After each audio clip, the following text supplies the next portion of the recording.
반갑습니다. 부동산 투자 여행의 박일입니다.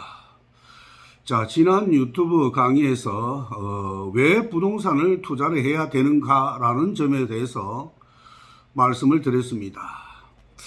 아직까지도 부동산에 왜 투자해야 되느냐라는 것을 구체적으로 의미를 아직까지 모르는 일반 투자자들이 저는 많다라고 생각합니다. 한마디로 주변 사람들이 부동산 투자를 해서 돈을 벌었다고 생각하면은 그때서야 투자를 하는 그런 경우가 흔히 많다는 것입니다. 따라서 오늘은 왜 부동산 투자를 해야 되는가라는 점에 대해서 좀 더 구체적으로 말씀을 드릴까 합니다. 여러분들도 잘 아시겠지만은 대한민국 국민이라면 부동산을 싫어하는 사람은 아마 없다고 저는 생각을 합니다. 과거 우리가 농경시대에, 농경사회에는 땅을 소유하느냐 못하느냐가 곧 먹고 사는 문제와 직결되어가 있었죠. 이처럼 역사적으로 봐도 한국인은 땅에 대한 욕심은 고스란히 나타난다라고 저는 생각을 합니다. 잘 아시겠지만 과거 우리 왕조가 탄생한 후에 가장 먼저 착수한 것이 바로 전제개혁이죠. 아울러서 1948년 대한민국 정부 수립 후에도 우리 정부가 가장 먼저 손을 댄 것도 역시 토지개혁입니다. 그만큼 국민이나 정부 모두가 부동산에 소유욕이 강하다는 것이 부동산에 투자해야 하는 첫 번째 이유라고 저는 생각합니다. 그것이 현실적으로 부의 척도로 작용하고 있기 때문에 그렇다라는 것입니다. 아울러서 많은 사람들이 재테크의 방법 중 부동산 투자를 첫 번째로 꼽는 이유도 땅에 돈을 묻어 놓으면 언젠가는 이득을 얻을 수 있다는 믿음이 있기 때문에 가능한 것이죠.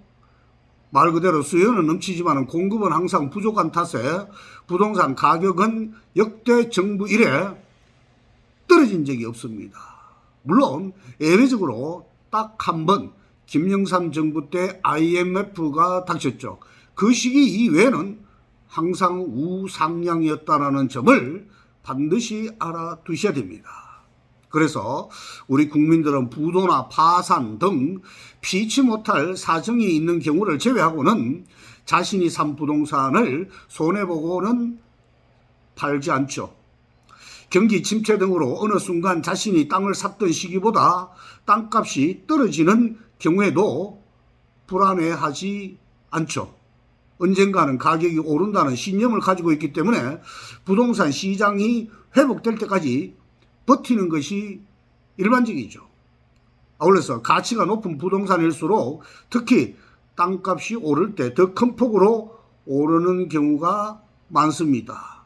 이런 점을 잘 이용하는 사람들이 고수라든가 아니면은 외국인 투자자들이 알짜 부동산을 사들이는 이유가 바로 그 점입니다. 자, 모든 것이 그렇듯이 투자도 대세를 따르는 것이 비교적 안전하죠.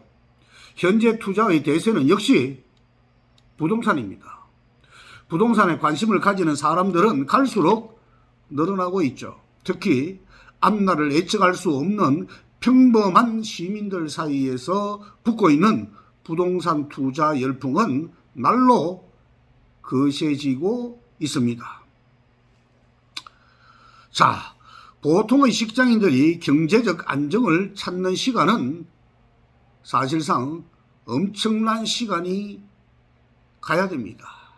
말 그대로 한 달 봉급으로 생활하기도 빠듯해서 노후 대비를 하는 것은 현실적으로 거의 불가능에 가깝다라고 생각이 되어집니다. 이런 상황에서 국민들은 가장 안전하고 실속 있는 노후 대책으로 부동산 투자를 꼽고 있는 것입니다. 지속적인 저금리 상태는 물가 상승률을 고려할 경우에 수익률을 기대하기 어렵고 주식은 위험성이 크고 예금은 금리가 낮죠. 따라서 수익률이 비교적 높은 부동산에다가 투자를 해야 한다는 것입니다.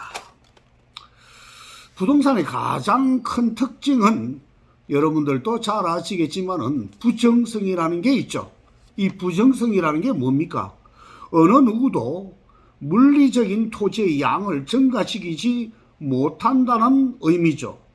따라서 누구도 동일한 부동산을 만들어내지 못하는 것입니다. 부동산 하나하나는 모두 독특한 특성을 가지고 있는 상품입니다. 그리고 이 특성은 날로 두드러지고 있죠.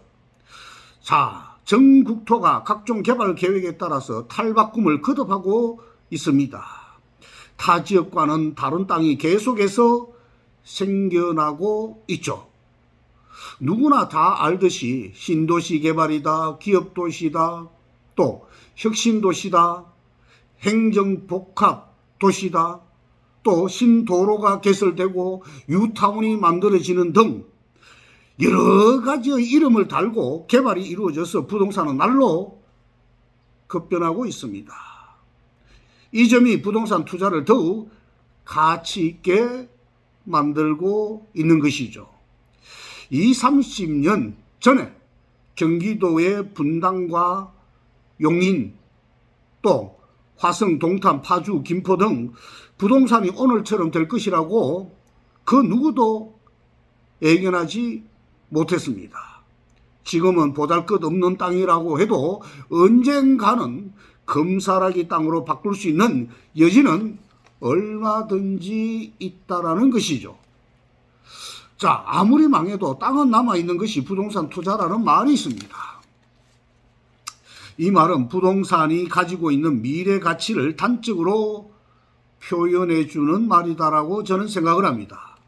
다른 모든 재산의 가치가 떨어지고 한순간에 주저앉는 상황을 맞이해도 부동산만 있으면은 어떻습니까?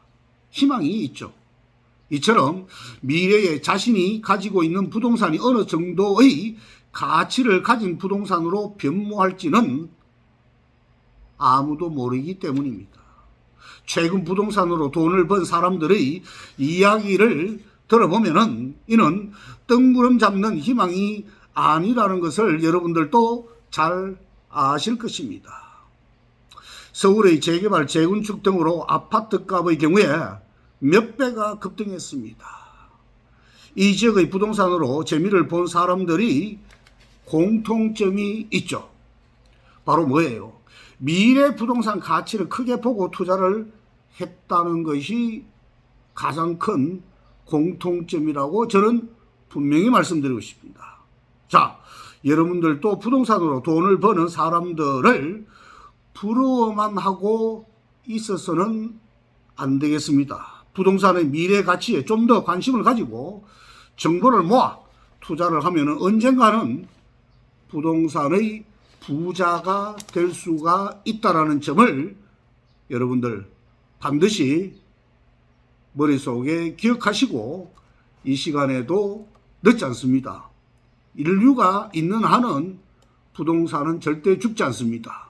그 점을 여러분들 꼭 기억을 해 주시고 좀 더 남들보다 많은 관심을 가져보시기 바랍니다. 자, 요즘 코로나가 많이 급등을 하고 있습니다. 모두들 건강에 유의하시고요. 좋아요와 구독 부탁드리겠습니다. 수고 많았습니다.